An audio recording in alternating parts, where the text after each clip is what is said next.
Dios les bendiga esta mañana. Bueno, yo tengo hoy el privilegio y la responsabilidad de compartirles un mensaje de la palabra. Y quiero pedirles que por favor me acompañen al Evangelio de Marcos, capítulo 1, versículo 14 y 15. Yo lo voy a leer en la Nueva Traducción Viviente y por favor usted me acompaña en la versión que tenga. Marcos capítulo 1, versículo 14 y 15. Dice: más tarde, después del arresto de Juan, Jesús entró a Galilea, donde predicó la buena noticia de Dios. Por fin ha llegado el tiempo prometido por Dios, anunciaba. El reino de Dios está cerca. Arrepiéntanse de sus pecados y crean la buena noticia. Vamos a orar para iniciar, ¿sí? Quiero que me acompañen en una oración. Padre, en el nombre de Jesús, Señor, yo coloco este momento en tus manos. Yo pido que seas tú, Señor, permitiendo que esta palabra toque nuestra mente y nuestro corazón y cumpla con el propósito por el cual tú la has colocado, Señor. Yo te pido, Espíritu Santo, que tomes el control de mi mente, de mi boca y que hablas a través de mí para bendecir nuestra vida en esta mañana. En el nombre de Jesús. Amén. Le he puesto por título al mensaje de hoy, vida del reino. Vida del reino. Y el reino de Dios fue central en la vida y en el ministerio de Jesús. Jesús constantemente enseñaba sobre el reino. Él decía, el reino de Dios es semejante a esto, el reino de Dios es semejante a aquello. Él ilustraba el reino de Dios a través de parábolas para poder enseñarnos cómo funcionaba y qué era el reino de Dios. El término reino de Dios se encuentra 52 veces en el Nuevo Testamento, lo cual indica que es un tema importante dentro de nuestra doctrina cristiana.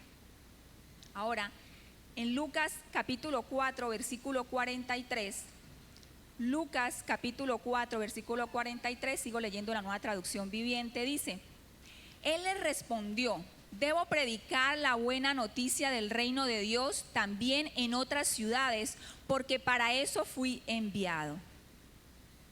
Así que aquí el Señor nos está diciendo que Él tenía un propósito importante por el cual fue enviado: anunciar las buenas noticias del reino de Dios.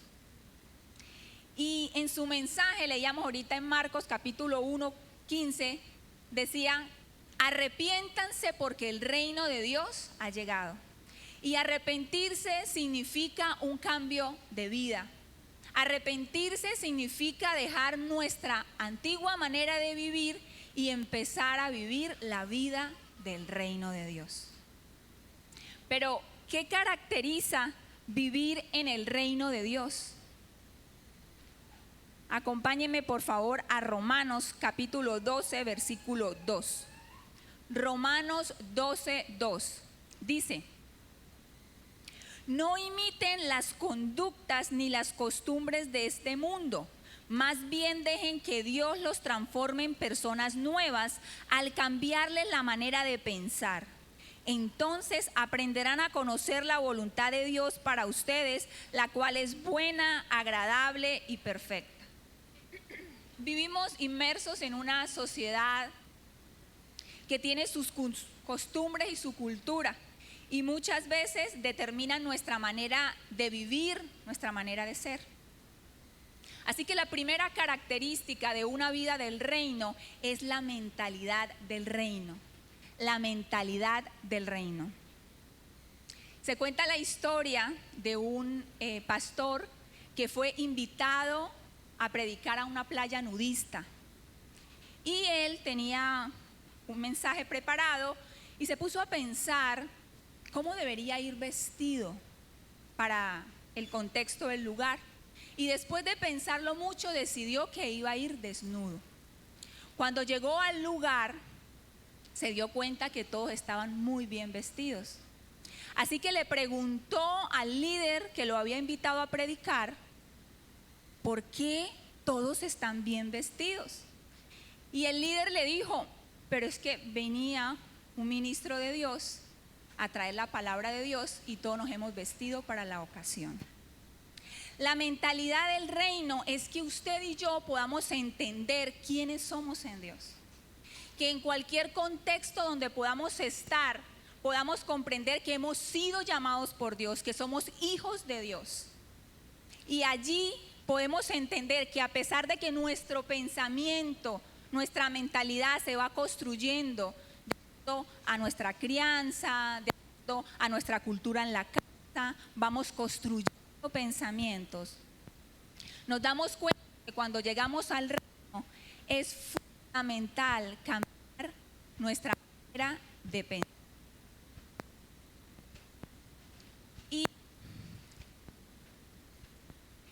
Y por eso es importante que podamos entender, como lo dice,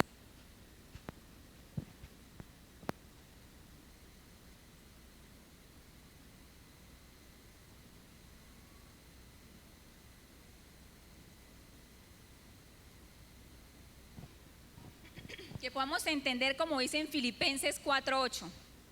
Amados hermanos, concéntrense en todo lo que es verdadero, todo lo honorable, todo lo justo, todo lo puro, todo lo bello, todo lo admirable. Piensen en cosas excelentes y dignas de alabanza. En Filipenses 4:8 dice, en todo lo justo, en todo lo honesto, en eso pensar. Y recuerdo a una persona de la iglesia que un día, contando parte de su testimonio, decía que cuando llegó al Señor había estado en un contexto donde en casa, con los amigos, en la universidad, constantemente pensaban en bromas gruesas, de pronto en pensamiento, en chistes de doble sentido, y esa era su manera constantemente de pensar, estar pensando cómo decir ese tipo de palabras. Y llega el Señor y se da cuenta su manera de pensar y empieza a escribir versículos de la palabra y promesas de la palabra en trozos de papel y empieza a llevarlos donde va, al trabajo, a la universidad, y empieza a memorizar los textos de la palabra para que sea la palabra de Dios quien empezara a limpiar su mente, que por tanto tiempo estaba acostumbrado a pensar en ese tipo de bromas, en ese tipo de conversaciones. Porque la palabra de Dios es la que limpia nuestra mente. Y como decía en Romanos 12:2, para que nosotros podamos comprender cuál es la voluntad de Dios para nuestra vida, que es buena, que es agradable y que es perfecta. En Deuteronomios capítulo 6, versículo 5 dice, ama al Señor tu Dios con todo tu corazón, con toda tu alma y con todas tus fuerzas. Amar con el corazón en el Antiguo Testamento simbolizaba la mente, la manera de pensar.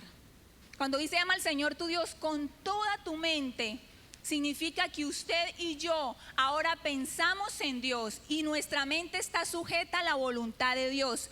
Nuestra relación que construimos con Dios en amor hace que nuestros pensamientos estén en comunión con esa relación con Dios. Efesios 1:17 dice, el Dios de nuestro Señor Jesucristo, el Padre de gloria, os dé espíritu de sabiduría y de revelación en el conocimiento de Él. Aquí Pablo está orando y dice que ustedes puedan recibir espíritu de sabiduría, de revelación del conocimiento de Él. Porque para poder tener la mentalidad del reino es necesario el conocimiento de Dios, la revelación del conocimiento de quién es Dios, cuál es su voluntad para mi vida, para que yo pueda tener sabiduría en la manera en que pienso, sabiduría en el reino. Una segunda característica o una segunda marca de una vida del reino es el carácter del reino. La mentalidad que tenemos nos lleva a actuar. Como pensamos, actuamos. Por eso es importante el carácter dentro del reino. Acompáñenme al libro de Efesios capítulo 4, versículo 13.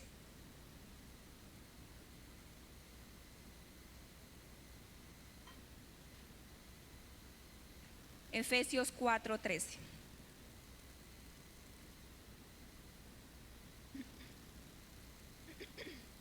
Dice, este proceso continuará hasta que todos alcancemos tal unidad de nuestra fe y conocimiento del Hijo de Dios, que seamos maduros en el Señor, es decir, hasta que lleguemos a la plena y completa medida de Cristo. Estamos nosotros en un proceso continuo de crecimiento. Cuando llegamos al reino, el Espíritu Santo nos empieza a llevar en un proceso de crecimiento y de madurez espiritual. Y dice que ese proceso continúa hasta que nosotros lleguemos a la estatura del varón perfecto que es Cristo. Por tal razón, tu mirada y mi mirada debe estar puesta en Cristo, que es nuestra meta, ser como Él. Cómo Cristo actuaba, cómo era el carácter de Cristo. De pronto nos relacionamos, ¿verdad?, con nuestros hermanos, con nuestro líder, pero nuestra mirada no debe estar puesta en nuestros hermanos, sino en Jesucristo. Nuestra mirada debe estar puesta en cómo actuó Jesús y cómo se comportó, porque Él es el ejemplo de cómo es ser un verdadero hijo de Dios, para nosotros llegar a la estatura de lo que Dios quiere para nuestra vida. Y en ese carácter, el Espíritu Santo nos empieza a llevar en un crecimiento. Y usted y yo ya no estamos pensando en si esto es bueno o esto es malo, si esto es pecado y me condeno y esto no. En ese proceso usted y yo empezamos a mirar, esto es bueno, pero esto es lo mejor. Esto es lo mejor, pero esto es lo excelente. Ya empezamos a mirar qué es lo mejor, qué es lo excelente, qué es lo que me edifica en mi actuar dentro de la vida que Dios me ha llamado. Primera de Corintios, capítulo 10, versículo 23.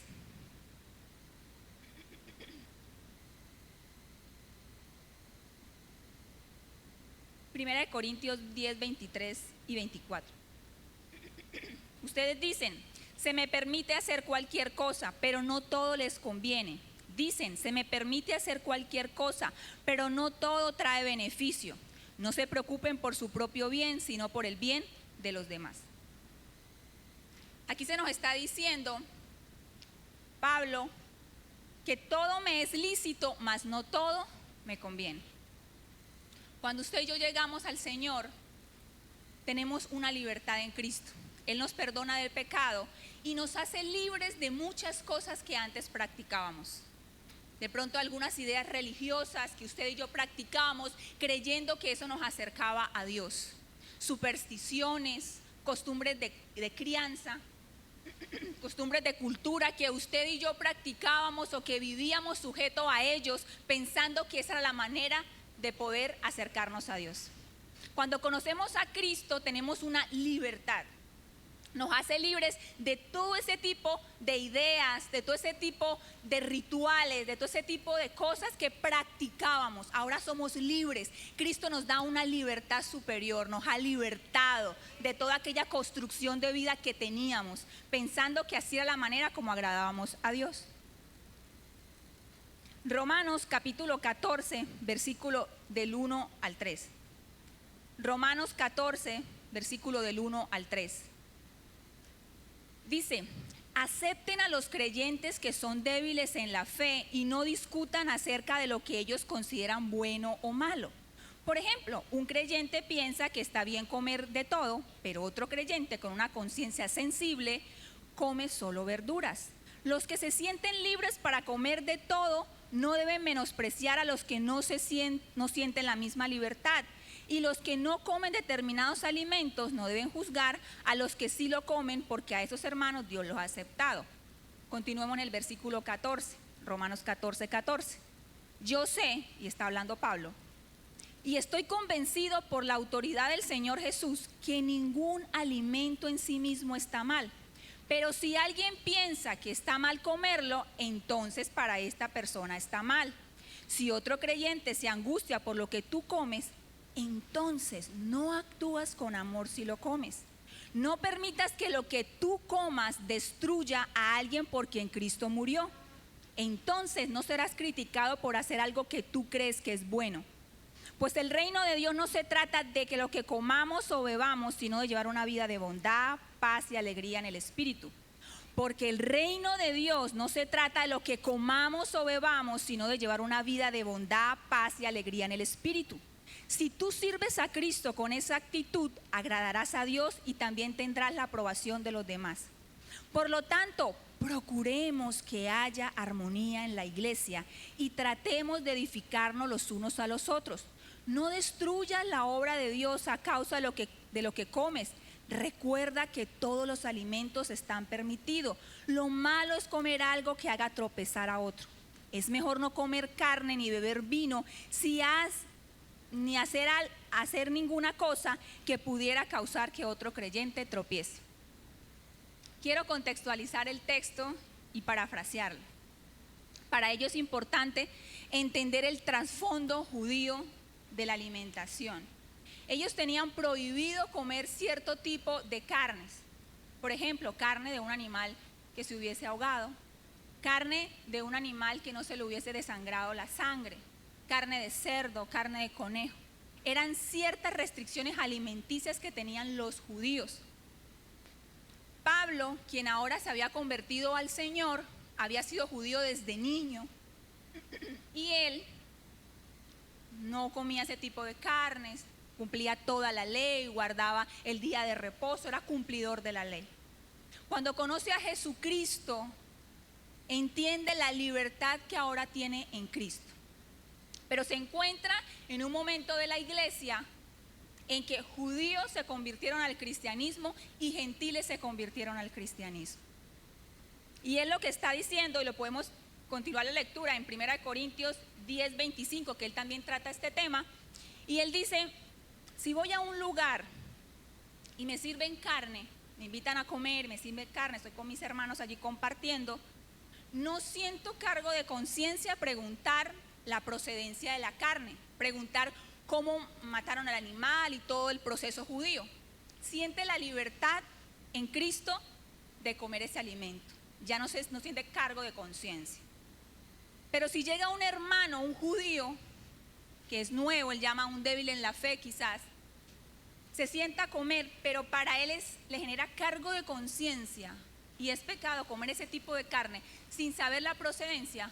Pablo dice: aunque a mí no me cause problema, por amor a mi hermano, me abstengo de comer la carne.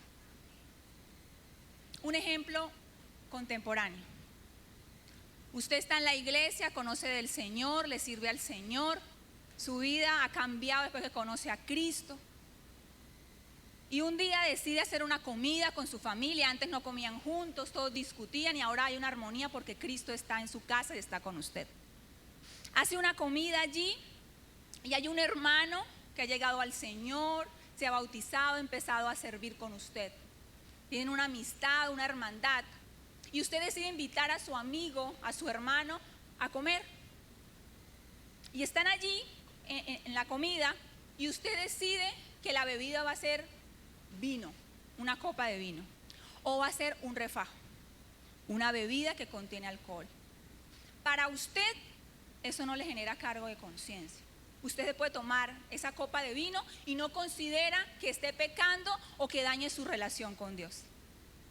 Pero su hermano que ha invitado, esa copa de vino o esa bebida con alcohol significa un cargo de conciencia tremenda. Porque Dios lo sacó de los bares, de las tabernas y de esa vida que él antes llevaba. Esa copa de vino para él significa un padre que llegaba a su casa borracho a maltratar a su mamá y a su hermano. Para él sería terrible consumir alcohol.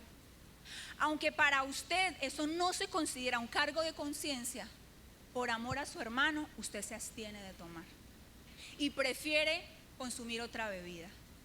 Porque si lo que hacemos afecta la vida de mi hermano, Pablo dice, debe primar el amor.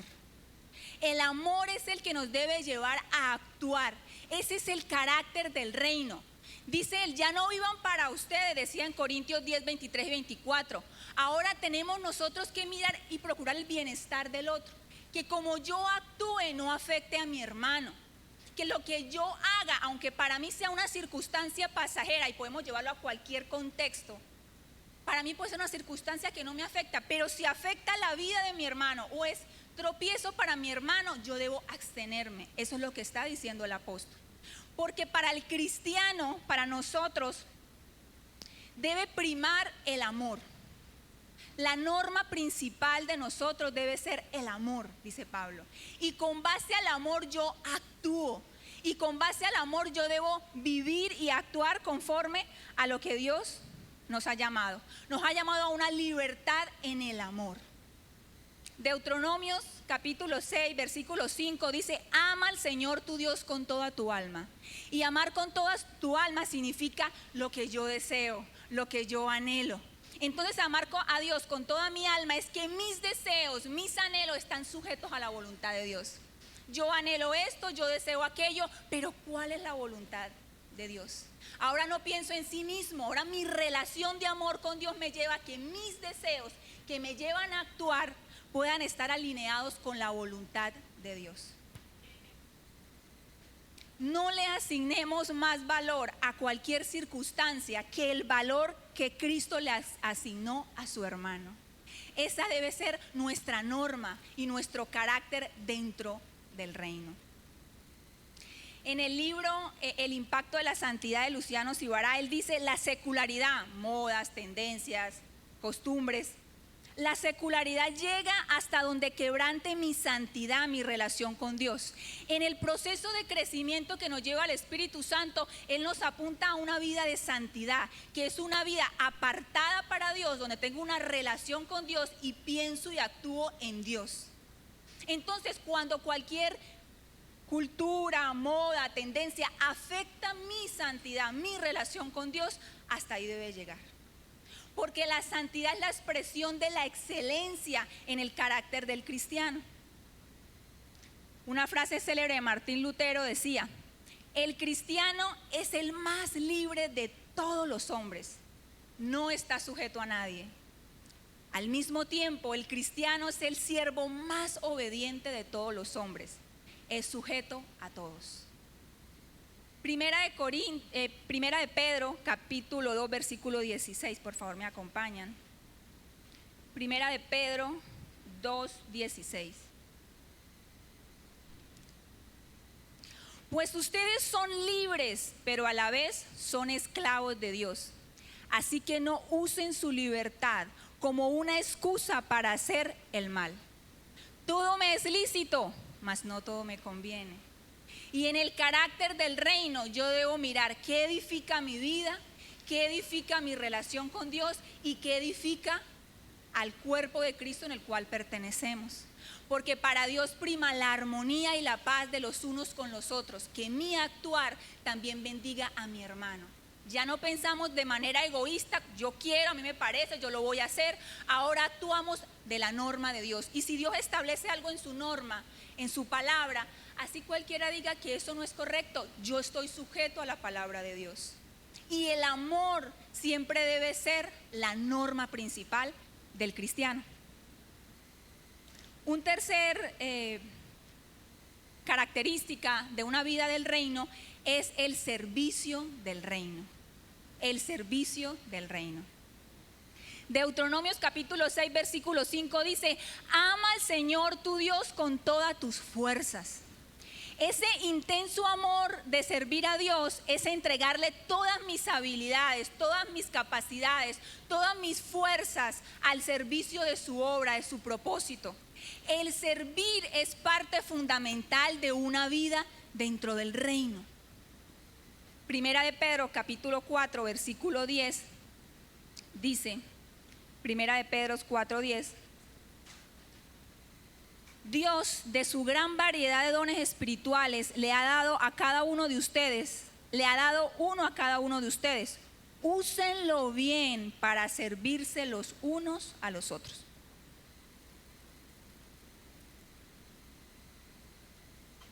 El Señor nos ha dado a cada uno de nosotros dones, habilidades, un llamado. Y es importante que dice: úsenlo bien al servicio de los demás, para edificar, para bendecir.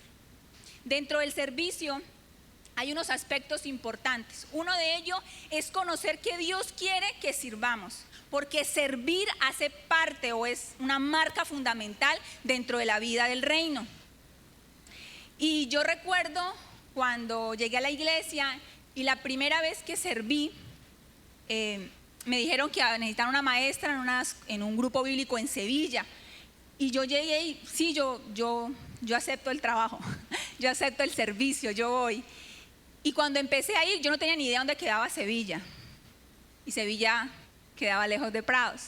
Y recuerdo que salía del trabajo a la 1, llegaba a la casa, almorzaba, reposaba, me bañaba, me vestía, alistaba todo y subía, cuando eso no estaba la gazapa, subía a esperar una buseta que llegaba hasta el aeropuerto y pasaba por Sevilla. Una buseta que no tenía horario de pasar y que demoraba 1 hora dando vueltas por el centro del terminal hasta que llegaba a Sevilla.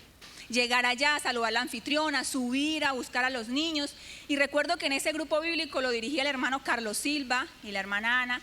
Y agradezco a Dios mi experiencia, mi primera experiencia de servicio en el grupo bíblico, porque unos líderes tremendos, entregados por el servicio. Se reunían más de 30 personas en esa casa, no tenían silla la anfitriona y el pastor permitió que el hermano llevara unas sillas de la iglesia, de las sillas plásticas blancas, la amarraba en el techo del Caribe que tenía el carro y llegaba allá. Atendíamos 40, 50 niños, después una persona nos ayudó también con los niños y las personas allí después del grupo bíblico se quedaban a pedir oración y yo veía la pasión de ellos por servir y eso también había en mi corazón, ir y servir. No importaba que desde las 4 de la tarde hasta pasados de las 9 de la noche llegaba a la casa todos los sábados sirviendo. Porque el servicio dentro del reino es una marca, es algo natural que el Espíritu Santo coloca en nosotros. Por eso es difícil ver a alguien que se bautiza y de repente no quiere servir o no asiste a los cultos. Cuando uno conoce al Señor, quiere estar en todos los cultos, quiere servir. Vamos a hacer jornada de aseo, está allí una campaña, está ahí, quiere estar en un grupo bíblico. Hay una necesidad de servir, porque el Espíritu Santo coloca en el corazón de una persona que vive en el reino el deseo de servir. Y es importante que cada uno de nosotros nos expongamos al servicio, porque la única manera de descubrir los dones y el llamado que Dios ha puesto en nosotros es sirviendo. Usted allí lo descubre y sus líderes empiezan a ver a qué lo ha llamado a Dios, qué parte va a hacer, qué función va a cumplir usted dentro de la iglesia para edificar a la iglesia. De repente usted acepta ir a un grupo bíblico y en ese grupo bíblico de pronto invitan a la gente y nadie va, pero usted llega, invita a las personas y todo el mundo llega allí, tiene un carisma y usted sabe que ha sido llamado a ser evangelista. Y llega a ese lugar y empieza a le dan el privilegio del pensamiento de la palabra y usted lo da y todo el mundo entiende y usted sabe que Dios empieza a desarrollar en usted una capacidad para ser un maestro. Y los niños corren y hacen desastre y no le hacen caso a nadie. Usted llega, los organiza, les habla y sabe que Dios le ha dado a usted un corazón pastoral para liderar a esos niños. Allí en el grupo bíblico, allí en el servicio, es la única manera de que nos expongamos y podamos saber a qué me ha llamado Dios, qué don me ha dado Dios. Otra característica importante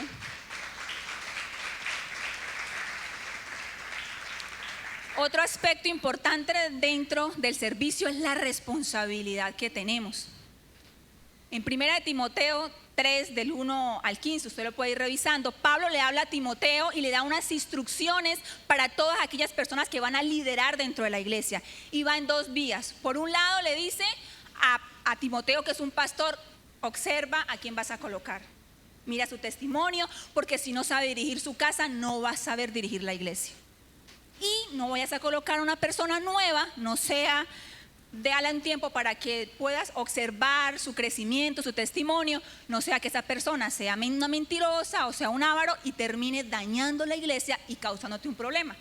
Y la segunda vía es que da unas características de todo aquel que ha sido llamado a servir. Dentro de esas características hay 15. Una es del hacer, que sepa enseñar. Por tal razón es importante que sepa de la palabra de Dios, porque si no sabe la palabra de Dios, si no la lee y no la estudia, pues ¿qué va a hablar? Y las otras 14 características hablan del carácter, que sea amable, que sea respetuoso, que sea una persona de una sola mujer, que sea una persona que no sea un borracho, y empieza a dar unas características que hablan de una marca del carácter del Espíritu Santo en la persona. Y un tercer aspecto dentro del servicio es que debemos saber a quién nos ha llamado Dios y ubicarnos en esa función. Dice allí Pedro, a cada uno se les dio un don. Cada uno tiene un ministerio conforme al plan y el propósito de Dios. Y yo aquí quisiera decirles con todo el amor del Señor, si el Señor a usted no lo ha llamado a ser profeta, no hable tonterías. Si el Señor a usted no lo ha llamado a ser pastor, no construya una iglesia. Es fundamental que cada uno estemos ubicados en donde Dios nos llamó y desarrollemos los dones, porque así nos vamos a edificar los unos a los otros. Es como que, y hago una analogía, un día el corazón diga, yo quiero ser estómago porque es que allí está rodeado de todos los órganos y hay como camaradería, y yo aquí estoy aprisionado frente a un pulmón delicado y un tórax fuerte. Y si usurpa el lugar del estómago, el corazón no sabe generar enzimas ni jugos gástricos para disolver el alimento y darle el nutriente al cuerpo. El corazón tiene válvulas para poder bombear toda la sangre al cuerpo y oxigenarlo. Es importante que cada uno de nosotros identifiquemos el don que Dios nos ha dado, el ministerio que Dios nos ha dado, y lo pongamos al servicio del desarrollo de Dios para edificarnos los unos a los otros. Mateo 20:28 dice, así como el Hijo del Hombre no vino para ser servido, sino para servir y para dar su vida en rescate por muchos. Jesús es el ejemplo de que Él no vino a que lo sirvieran, Él vino a servir. Él vino a entregar su vida a la voluntad de Dios. Él vino a mostrarnos realmente lo que es ser un hijo de Dios, sirviendo completamente en el reino. Y yo quisiera en esta mañana que usted me permitiera contarle una escena. La escena que yo les voy a contar esta mañana tiene como base un suceso bíblico. Y la narración de esta escena tiene un toque de fantasía e imaginación, con el propósito de dejarle a usted una enseñanza.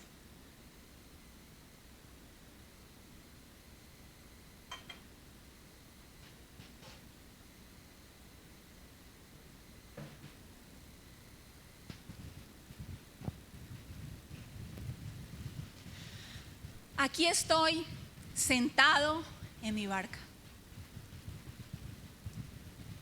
Esta mañana desperté con un profundo dolor en mi corazón, porque después de 3 años de caminar con mi maestro, de comer con mi maestro, de vivir con mi maestro, de tener la esperanza que era el libertador para mi pueblo, han matado a mi maestro. Y desperté con profundo dolor. Y cuando observé en mi cuarto, estaba colgado la ropa de pescador. Estaba colgada allí la red de pesca. Y me vestí como pescador. Agarré mi red y me fui para la barca. Y me senté en mi barca para pescar. Y me dije, yo soy Simón, el pescador del mar de Galilea. Esta ha sido mi vida, esta es mi barca. Esto es lo que toda la vida he hecho. Desde niño he estado con mi padre pescando. Yo tengo el oficio de pescador igual que mi padre, porque yo soy Simón, el pescador del mar de Galilea. Un hombre iracundo, impulsivo, emocionalista, un hombre que no piensa antes de hablar, un hombre común, un hombre subyugado por un imperio, porque yo soy Simón, el pescador del mar de Galilea. Y estando en mi dolor allí en la barca, de repente Juan, el hijo de Zebedeo, se levanta y dice, el maestro está a la orilla del mar. El maestro está en la playa a la orilla del mar. El maestro está a la orilla del mar. Y me levanté y miré la playa y allí estaba el maestro. Me tiré al mar con una profunda emoción y empecé a nadar con toda mi fuerza para llegar a la orilla donde estaba mi maestro. Cuando llegué, tenía pan y pescado asado, que nos había preparado para que nos sentáramos a desayunar con él. Y yo sentía una profunda vergüenza con mi maestro y un profundo dolor. Y él, conociendo mis pensamientos y sabiendo todo lo que hay en mí, me dijo, ¿pudiste pescar algún pez? Y yo le dije, y yo meneé mi cabeza en señal de que no. Y me dijo, ¿cuándo vas a entender que los peces están donde yo esté? Y luego me miró y me dijo, Simón es un hombre que ante la primera tentación y la prueba huye. Pero Pedro se levanta en medio de la primera persecución de la iglesia y se mantiene firme en la fe de su Señor que murió y resucitó. Simón es un hombre que cuando le dicen a él que pertenece a Jesús, lo niega 3 veces. Pedro se levanta lleno del poder del Espíritu Santo y de más de 3,000 personas empieza a dar uno de los discursos más grandes, donde declara que el plan de Dios ha sido revelado en Cristo y que ahora todo aquel que reciba a Jesús puede tener perdón de pecados. Pedro huye cuando se burlan de él, cuando lo señalan, cuando lo critican porque sigue a Cristo. Pero Pedro se levanta en medio de la dificultad y la persecución y se mantiene firme aun cuando eso signifique amenazas, cárceles y aún morir en una cruz con la cabeza hacia abajo. Simón reacciona mal, saca su espada y corta orejas, habla sin pensar, sin saber cómo lastima a los demás. Pero Pedro es un pacificador. Lidera el primer concilio de la iglesia para que ya no haya más discusiones ni divisiones entre judíos y gentiles y todos vivamos en una misma fe, en una misma esperanza que es Cristo. Simón no ama a sus hermanos de la manera que debería hacerlo y aún siente que es un humilde pescador. Pedro envía cartas a todos los hermanos que han sido esparcidos por Asia diciéndole: ánimo hermanos, porque las pruebas son pasajeras, pero el Señor nos tiene una promesa muy grande. Pedro ora por sus hermanos que están pasando dificultades y persecución y escribe en sus cartas con tinta del Espíritu Santo: porque nosotros somos pueblo santo, nación escogida por Dios. Hemos sido llamados a ser sacerdotes, reales sacerdotes de Cristo para manifestar su gloria. Simón es una caña débil que por fuera se ve fuerte, pero por dentro está vacío. Pedro es una roca que se mantiene firme en la fe de su Señor, quien murió y resucitó. Y me dijo: suelta a Simón, suelta la barca a la cual siempre recurres, suelta al Simón de tu antigua manera de vivir, porque fui a la barca y te llamé y te dije: sígueme. Tú no eres Simón el pescador del mar de Galilea, tú eres Pedro el pescador de hombres. Y luego tocó mi pecho y me dijo: ¿me amas? Y yo le dije: Señor, te amo, tú todo lo sabes de mí. Entonces Pedro: ama, cuida y apacienta mis ovejas. Yo quiero pedirle a usted que por favor se ponga de pie.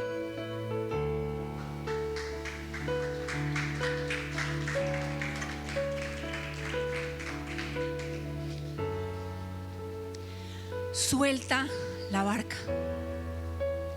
Suelta la barca. La barca a la cual recurres cada vez que tienes problemas. A los brazos a los cuales recurres cuando te sientes solo. A los amigos que recurres cuando no sabes qué hacer. A los negocios que recurres cuando hay una dificultad económica. Suelta la barca. Suelta a Simón que representa tu antigua manera de vivir. Porque Cristo te llamó de esa barca. Desamarra, desancla la barca de tus pies que te impiden caminar con tu Señor. Pero es que usted no sabe lo que me ha pasado a mí. Como dice mi abuela, llegué tarde a la repartición de la bendición. Llegué tarde a la repartición de una buena familia. Dios nunca llega tarde. Dios ha llegado a tiempo a su vida y a mi vida. Y Dios tiene planes para usted y para mí y riquezas espirituales en Cristo que usted y yo necesitamos. Pero es que es verdad lo que me decían mis amigos: el amor es ciego, por eso yo no veo y siempre me meto en problemas. Eso es para los que no conocen de Cristo. En Cristo Cristo el amor es sabio porque Dios es amor. En Cristo el amor tiene discernimiento, propósito, espera, tiene fe. Es que mi padre fue un borracho y tuvo muchas mujeres y yo soy igual a mi padre. Porque todo aquel que está en Cristo, nueva criatura es. Las cosas viejas quedaron, ahora todas son hechas nuevas.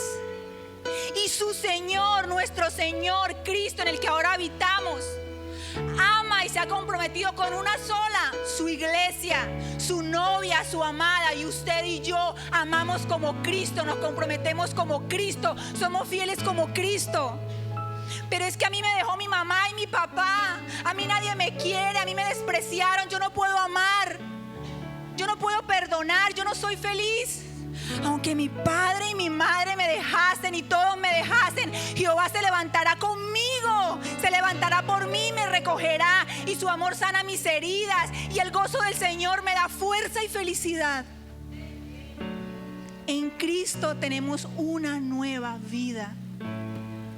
Todas aquellas costumbres, ideas, dichos que hemos mantenido por tantos años que nos restan la vida con Cristo, debemos dejarla para caminar con Él, porque nos ha llamado a una vida de reino.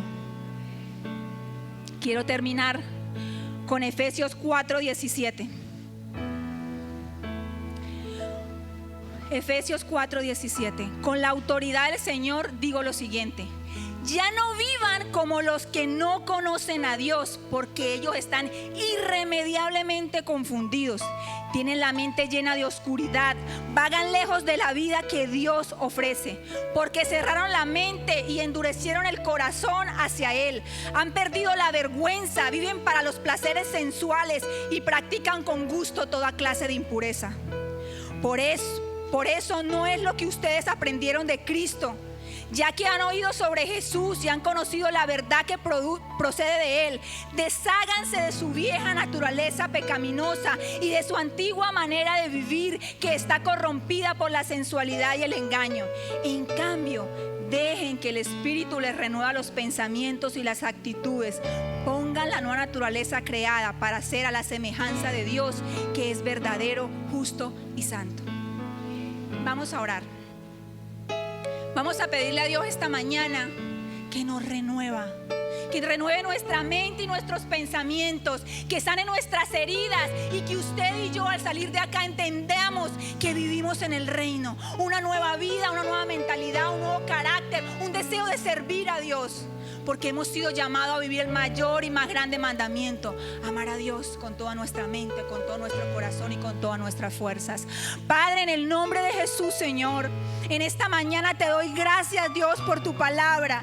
Gracias porque tú nos llamaste, Dios, quizás cuando nadie esperaba nada de nosotros, cuando pensamos que íbamos a vivir la vida de nuestros padres, cuando pensamos que íbamos a estar sujetos a los dichos y argumentos de las personas que nos rodeaban.